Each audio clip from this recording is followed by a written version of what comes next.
রবিবারে গপ্প। এখানে পাবেন ভূত গোয়েন্দা, হাসি ঠাট্টা, কৌতূহল ও রহস্য। আজকের গপ্প পবন পাত্রের লেখা ভণ্ড অরিন্দম দ্বিতীয় পর্ব। আগের পর্বটা একটু ছোট করে মনে করিয়ে দিই। অরিন্দম তামাটুলিতে তদন্ত করতে এসে দেখে যে তারই মতো আর একজন তার নাম ভাঙিয়ে গোয়েন্দাগিরি করছে। এবার হবে আসল ভার্সেস নকল অরিন্দম। কে জিতবে এই যুদ্ধে শুনুন তারপর।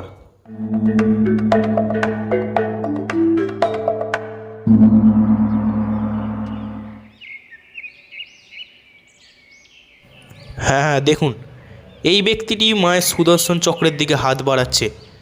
পরের ছবিটা দেখি। পরের ছবিতে দেখা গেল সুদর্শন চক্র এখন সেই ব্যক্তিটির হাতে। আমরা সবাই চুপ। নকল অরিন্দম বলল, আপনারা চেনেন এই ব্যক্তিকে? অভিজিৎ বাবু বললেন, আরে এ তো সেই ক্যাটারিংয়ের ছেলেটা, শেষে নাকি চোর বেরোলো। ছবিটাকে একটু জুম করুন তো দেখি। অরিন্দমের নির্দেশ অনুযায়ী সুধীরবাবু ছবিটাকে জুম করলেন। আমি দেখলাম অরিন্দমের মুখে একটু হাসি ফুটে উঠেছে। সে বলল, একটু সরুন তো সুবীরবাবু। এতক্ষণ এই ব্যক্তি যিনি আমার নাম ভাঙিয়ে গোয়েন্দাগিরি করছিলেন তিনিও চুপ থাকুন। আমাকে চটপট কেসটা সলভ করতে দিন।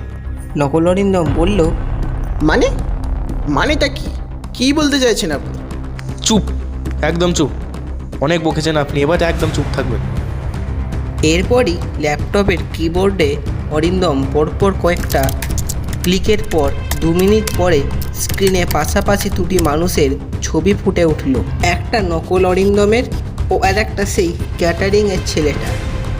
এবং এই ক্লিকটায় আমরা সবাই হাঁ হয়ে গেল, কারণ এই ক্লিকটার পরেই নকল অরিন্দমের মুখের দাড়ি গোফের মতোই একটা দাড়ি গোফ গিয়ে বসলো সেই ক্যাটারারের মুখে। এবং দুটো মানুষকেই দেখতে হলো হুবহু একই ধরনের। তুমি ধরা পড়ে গেছো ভণ্ড অরিন্দম। আমরা সকলেই তখন স্তম্ভিত। এও কি সম্ভব? কিন্তু কিন্তু না না না, হলো না, এবারেও হলো না। ঈশ্বর, আমি কি জীবনে সফলতা পাবো না? তাহলে এই ব্যক্তিটিই চোর। চোর হওয়ার পর সে আবার গোয়েন্দা সেজে বাড়িতে প্রবেশ। বুদ্ধি বলিহারি। অভিজিৎবাবু বললেন, সেই সুদর্শন চক্রটি এখন কোথায়? আমার মনে হয় ওটা ওনারই ওভারকটের ভিতরের বাম দিকের পকেটে আছে। কি ঠিক বলছি তো? হ্যাঁ, মানে ওই আর কি। এই বলে তিনি নিজের ভিতরের বাম দিকের পকেট থেকেই সুদর্শন চক্রটা বের করলেন এবং সেটা অভিজিৎবাবুর হাতে দিয়ে চেয়ারে হতাশার সঙ্গে বসে পড়লেন। দেখুন মশাই, আপনি কে জানি না, তবে আপনার উদ্দেশ্য যে চুরি করা নয় তা আমি বুঝতে পেরেছি। তবে এই অদ্ভুত খেলাটা কেন খেললেন একটু বলবেন প্লিজ? বলবো, এক গ্লাস জল যদি পাই। চাকর তৎক্ষণাৎ 1 গ্লাস জল নকল অরিন্দমের দিকে বাড়িয়ে দিলেন। নকল অরিন্দম কাঁপা কাঁপা হাতে জলের গ্লাসটা নিলেন এবং তা থেকে জল খেয়ে বললেন, আগে আমার নাম নকুল অধিকারী। আমার বাড়ি শ্রীরামপুরে, বেন্টিং বাজারে। মা হাউসওয়াইফ, বাবা ছিলেন নন্দলাল স্কুলের ভূগোলের শিক্ষক। আমি ওনাদের নিজের ছেলে নই। রথের মেলায় বাবা মা আমাকে ডাস্টবিন থেকে কুড়িয়ে পায়। আমি তখন যাকে বলে সদ্যজাত। আমার যখন 15 বছর বয়স তখন বাবা রিটায়ার হন। 2 সৎ দাদা ততদিনে নিজের পায়ে দাঁড়িয়ে গেছে। ছোটবেলা থেকেই আমাকে সবাই খুব আদর করত। বাবা আমাকে বারবারই নিজের মতো কাজ করার জন্য উৎসাহ দিয়েছে। ফেলুদা ও ব্যোমকেশের গল্প পড়তে পড়তে আমিও ডিটেকটিভ গল্প লেখা স্টার্ট করি এবং সিদ্ধান্ত নিই যে গোয়েন্দা গিরিকেই জীবনে আমার পেশা হিসেবে বেছে নেব। বাবা রাজি হন। আমার বয়স যখন 22, অর্থাৎ আজ থেকে 3 বছর আগে, তখন বাবা গত হন। আরও 1 বছর আমি গোয়েন্দাগিরি করি। মোট 8টি কেসের মাত্র 1টি সলভ করতে পেরেছিলাম। একদিন দাদা বৌদির কথায় আমাকে বাড়ি থেকে তাড়িয়ে দেয় এবং স্পষ্ট করেই বলে দেয় যে যতদিন না আমি সফলতা অর্জন করছি ততদিন পর্যন্ত বাড়িতে আমার প্রবেশ নিষেধ। মায়ের অমত ছিল, কিন্তু ওর কথা কেই বা শুনবে। বাবার পেনশনের টাকা আসতো মায়ের অ্যাকাউন্টে। মা তার কিছুটা অংশ আমায় পাঠিয়ে দিতেন। মা মারা যাওয়ায় গত 1 বছর ধরে সেটাও বন্ধ। অগত্যা উপায় না পেয়ে একটি রান্নার দলে কাজে ঢুকি।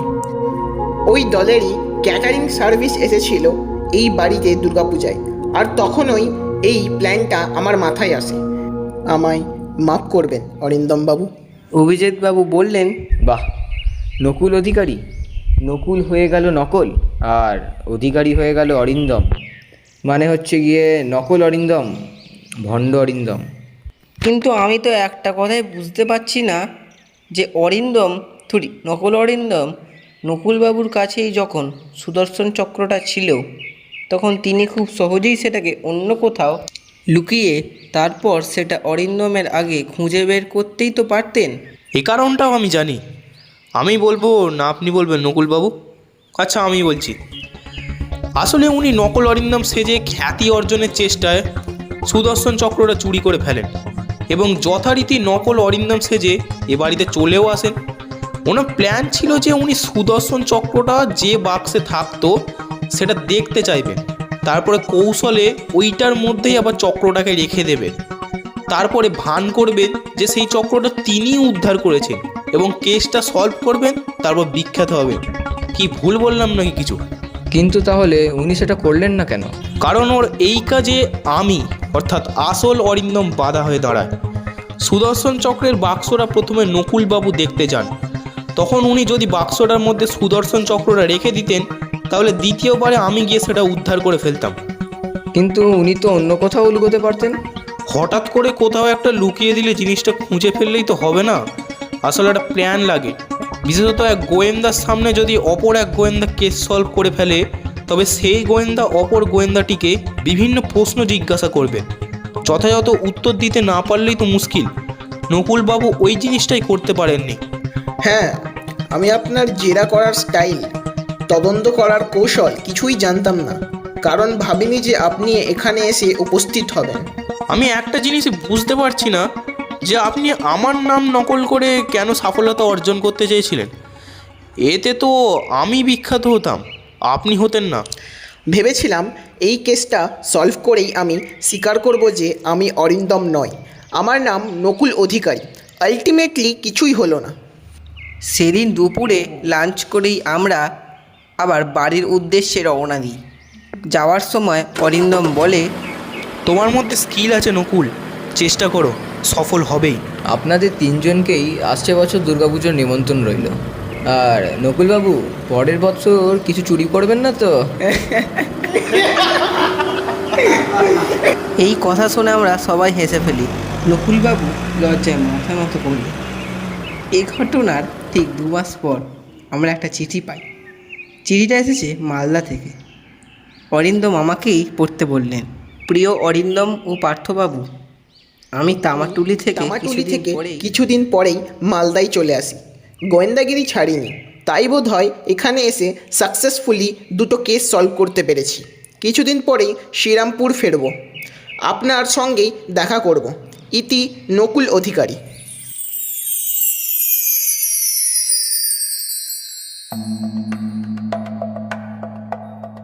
শুনলেন ভণ্ড গোয়েন্দা 2য় পর্ব ও অন্তিম। গল্প পাঠে অর্ণব দাস, গল্পের সূত্রধার ও অরিন্দম পবন, নকল অরিন্দম অর্থাৎ নকুল অধিকারী শেখ শামীম খান, অভিজিৎবাবু, সুবীরবাবু, দেবজ্যোতি। ফিরব ঠিক পরের রবিবারে গল্প নিয়ে। ততদিনের জন্য গুড বাই।